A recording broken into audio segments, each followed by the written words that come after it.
Hi everyone, welcome back to another episode of Editing 24/7.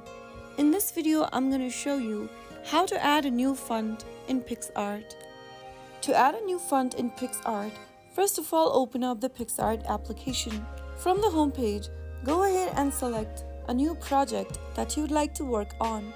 After choosing any images or videos as your project, go to the bottom menu and click on Text. Once you select the text option, go ahead and write down anything on the screen and click on the tick mark at the top right. After you do that, click on the See All button at the top left and go to Premium option at the bottom right. If you are a premium subscriber, you will be able to see a list of fonts you can download onto your project.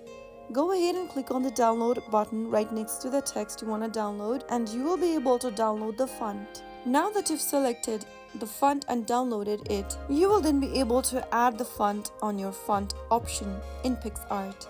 This process will download all the packages available for that specific font and you can then go ahead and select the one that you'd like.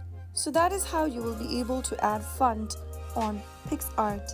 After you are done, click on the Apply button at the top right to apply the changes. This way you can easily add a new font on Picsart. If you found the video to be helpful, go ahead and give us a thumbs up. Don't forget to subscribe to our channel by hitting the subscribe button. Press the bell icon so that you'll never miss another upcoming upload from us. I will be back again in the next video. Thank you for watching.